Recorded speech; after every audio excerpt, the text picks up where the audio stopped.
G'day guys and welcome back to AUSSIE the Great YouTube channel. So guys, in today's video we check out 10 NBA trades that will happen in 2022. Now this one dropped about 6 days ago. As I'm recording this, it is the 9th of the 2nd in Australia, or the 9th of February. So yes, I'm very excited to check this video out.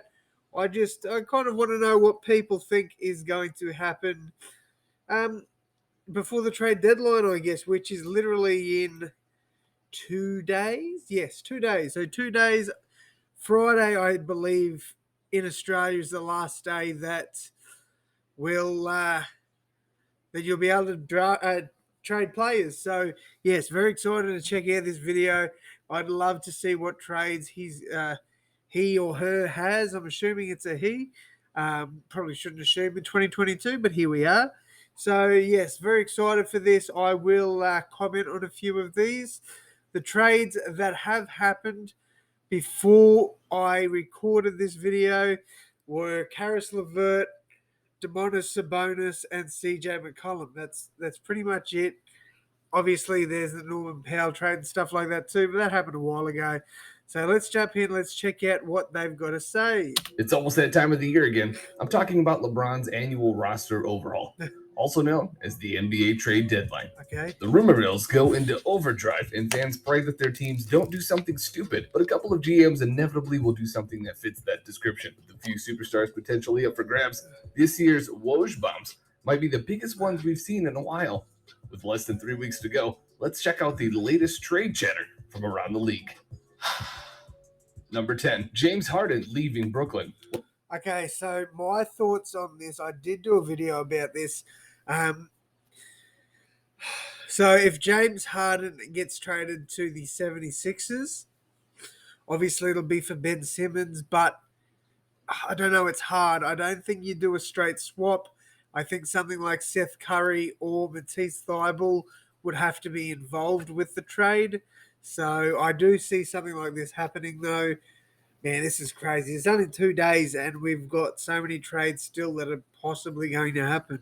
One of the biggest recent NBA storylines is the reports of James Harden being unhappy in Brooklyn. Following the standard PR playbook, Harden denied the reports, but insiders around the league aren't buying it. There's growing belief that he could be moved before the trade deadline, so that the Nets don't potentially lose him for nothing if he becomes an unrestricted free agent. One of the rumors that has emerged from this saga is the return of the proposed Harden for Simmons swap that was the talk of the town a couple of years ago. The craziest thing about the deal is that many people at the time believed that giving up Simmons for Harden isn't worth it for the 76ers. That take aged like fine milk, because Simmons has torpedoed his trade value since then, and Harden is as good as ever. Daryl Morey would probably do the deal in a heartbeat, but there's just no way that the Nets would agree to a straight-up swap. I The agree. Sixers would need to add sweeteners to the deal or bring in a third team. With Joel Embiid playing at the MVP level, they absolutely cannot afford to waste this season. But gutting their roster for Harden is something Morey can't do lightly. Number 9, Jeremy Grant on the move. Okay, so Jeremy Grant. Where do I see Jeremy Grant going? Now, as a Timberwolves fan, I wouldn't mind Grant coming onto the team. You know, that's a player that he's a power forward that could play very well with Cat. But I'm very happy with how V8 has been playing. So I wouldn't be going all in on Grant. And personally, like when the Timberwolves have Pat Bev, D. Russ, Ant-Man, V8, and Towns, it's one of the best defensive teams in the NBA. So I like that starting five the way it is. I wouldn't be going for Grant. As a Timberwolves fan, I'd like to bolster the bench a bit. Grant's not going to want to come to a team and play on the bench. So I think Jeremy Grant gets moved to either the Pistons. The Pistons. That's where he is. Sorry. I think Jeremy Grant either gets moved to the Lakers or possibly something like the Heat, maybe. They've got a lot of sort of players in their rotation that could help get him there. I don't know. I think it's probably one of those two teams.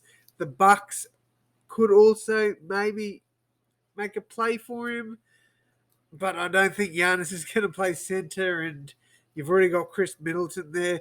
I don't know. It's hard. It's hard to see where Grant would go.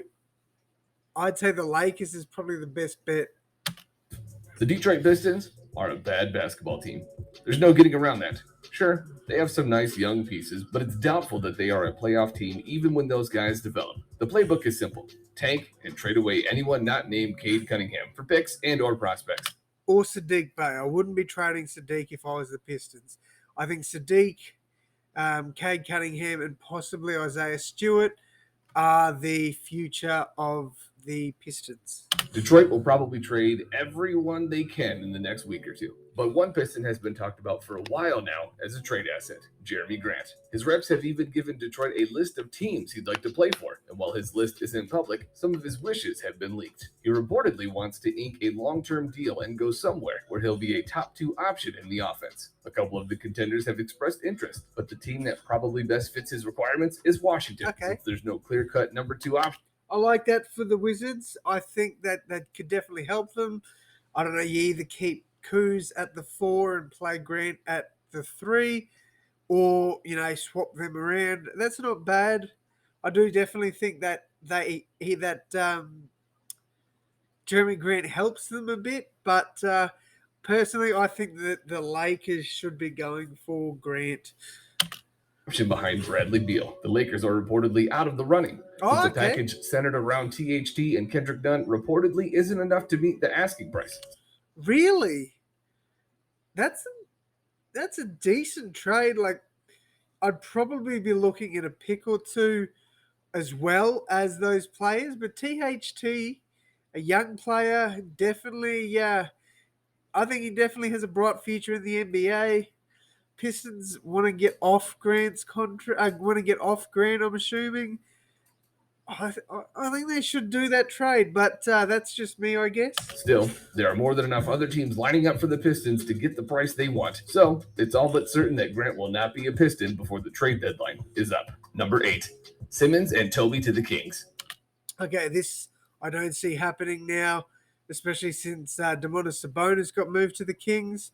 I think they still want to have De'Aaron Fox be their backbone, or build around Fox and Sabonis. I think that's what they're aiming for. I really don't think Tobias and Ben Simmons trade is going to happen. They don't have the assets to do that now after acquiring Sabonis. And personally, I like Ben Simmons. I think when Ben Simmons comes back, he can be an all-defensive player again. But I think if I was a team, I would much prefer Sabonis over Simmons. Just my opinion. There probably is not a single NBA fan who isn't sick of the Ben Simmons rumors by this point, especially since Daryl Morey is looking for a King's ransom in return for a player whose trade value is at an all-time low. Anyway, here's some more Ben Simmons rumors for your enjoyment. The latest reported idea involves packaging Simmons together with Tobias Harris to create a blockbuster trade. The issue with that, or rather the first in a long list of issues, is matching their $70+ million combined yearly salary. In other words, the Sixers need a desperate buyer. Enter the Sacramento Kings. After years of being mediocre at best, the Kings look ready to finally blow it all up. Good decision, except it's probably a couple of years late. Either way, some combination of Fox, Barnes, and Hield could work out in terms of matching. I think they got that name wrong there, Hield. Salaries, but a nuclear trade like this would surely involve extra picks, less valuable players, or even a third team. The Kings get a hard reset of their core, and the Sixers surround Embiid with young talent that is eager to win. Sounds good in theory, but even if this does somehow happen, you just know the Kings would find some way to screw it up. Number 7, Miles Turner finally on the move. Okay, the Miles Turner one, I did see something about him going to the Lakers. I don't think that's a good move. I mean, he could play well with Giannis. I'm having a shocker today. With AD, I think the best move for Miles Turner would be the Hornets or the Raptors. Like, one of those two teams definitely Miles Turner fits with. They're both pushing for a playoff spot. And I think, I think Turner on the Raptors would be very nice. Very nice indeed. Go ahead and type Miles Turner trade rumors into Google, and stare in amazement at how many times this dude has been connected to various deals and rumors. Props to the man for being an absolute pro and playing with 100% effort throughout. But it's hard to believe that he's still on the Pacers. High motor, elite rim protectors that always hit the three are always in demand. And it looks like this will be the year when a Turner trade finally happens. At least it was looking like that until a foot injury made everyone hesitant. Nobody wants to give up a prized asset for a big man with an injured foot, and Indiana isn't settling for anything less than prized assets in return. The old saying rings true. However, there's always a team desperate enough to pull the trigger. It's common knowledge that the Hornets need an upgrade at the center to solidify what's currently looking like a playoff berth. NBA insiders can already feel the trade winds in the air, so it's probably just a matter of time until Ye Woj bomb finally drops on this deal. Number 6, Wall gets swapped for Westbrook. Again. Okay. I don't think the Lakers do this.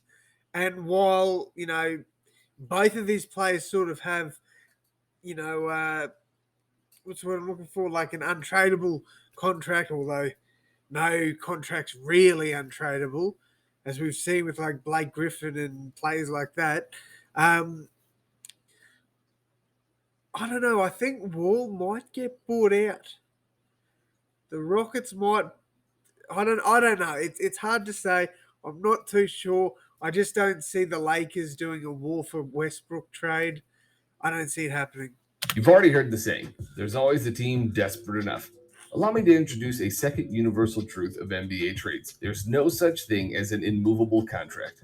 By all metrics, I mean, I was pretty close to that with what I was saying. Russell Westbrook has fallen short of expectations in LA, and his contract is looking even worse than before, if that's somehow possible. The Lakers need a different third star for their team, but their list of trade assets would fit on a single sheet of toilet paper, so there isn't much room for maneuver. Still, you remember that recent trade between the Rockets and the Wizards, where they swapped two immovable contracts in John Wall and Westbrook?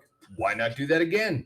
John Wall was shut down by the Rockets a while ago, and he wants to play. Unlike Westbrook, he can hit the three at a decent rate, and he can avoid turning the ball over. Tell you what, too, John Wall is actually an elite defender. As a guard, he is a machine. I'm pretty sure he has, I could be wrong, but I'm pretty sure he has, he leads the NBA all time for blocks by a guard. Could be wrong, but I'm pretty sure he's up there. 23 times a game. The Rockets want to get rid of him, and they'll probably take on Westbrook if he comes with a pick and maybe a younger player. Looks like the only question is if LA's GM, LeBron James... Okay, the way I see it, you're probably going to have to, if you want to do this, you're probably going to have to do Westbrook and THT for Wall. That's probably the only way this deal gets done. That's just my opinion. I mean, Rob Pelinka is willing to admit that they should move on from Brody. Number 5, Domantas Sabonis. This one's already happened, so I will skip this.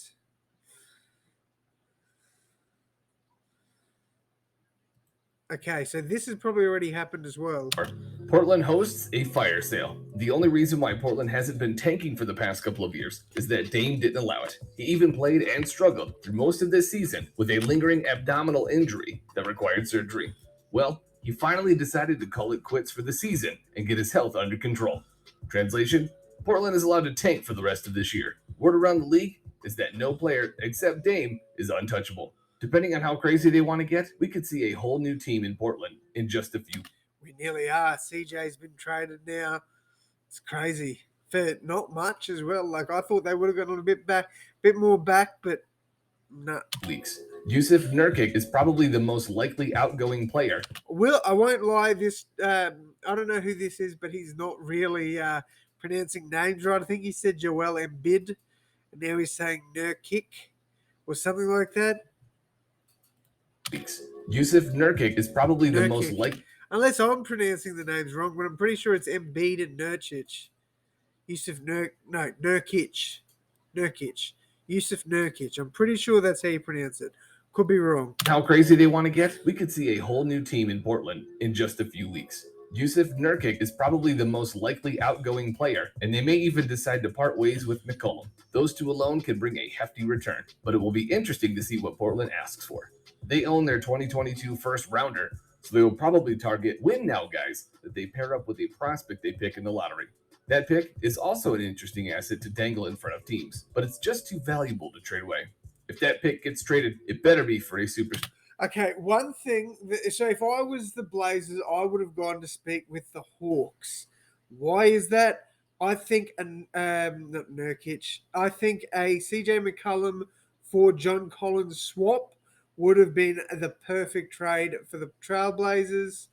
You know, and then having CJ next to Trey, that would have been awesome in my opinion. But this is the trade we were left with, so I guess you got to take the good with the bad. Or I can see someone in the front office getting fired. Number 3, Celtics make Horford and Smart available.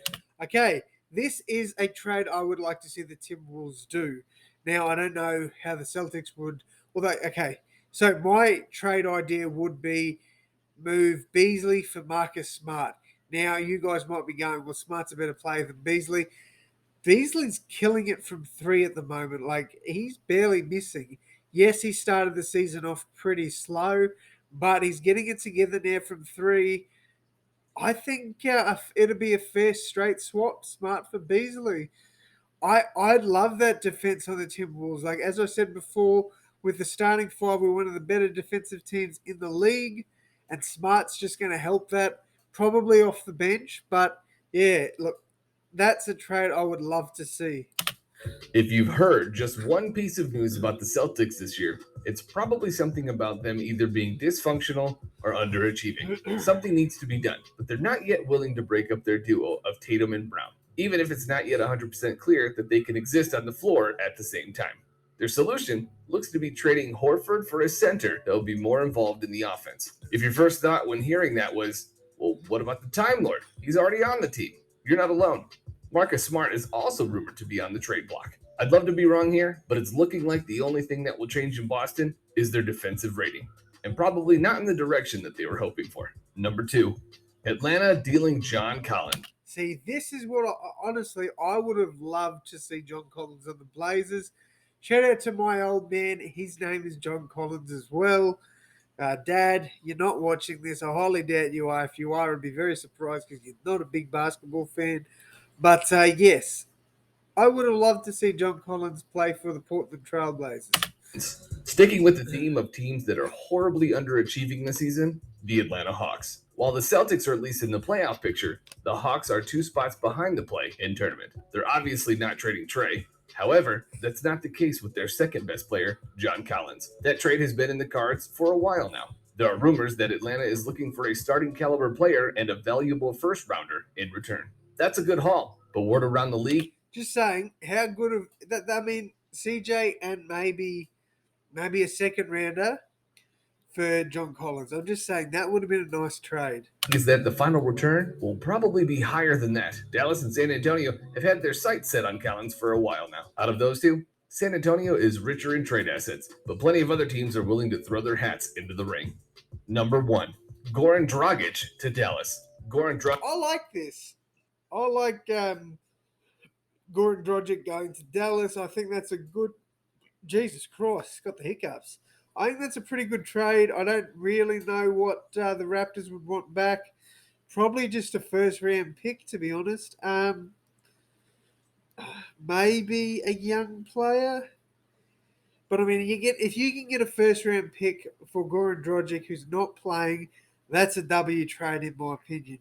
Dragic ending up in Toronto was a bad situation for him. He can still be a contributor on a playoff contender, but he doesn't fit Toronto's timeline, and he played just a handful of games for the Raptors. In terms of trade assets, his $19 million expiring deal is worth its weight in gold to teams looking to shed some salary in preparation for chasing big-name free agents or to avoid the dreaded luxury tax. Still, the Dallas Mavericks have been strongly linked to a trade for Dragic, not because of his expiring contract, but rather because of his strong ties to franchise centerpiece Luka Doncic. Many insiders are surprised that this deal hasn't happened already, so it's probably just a matter of time.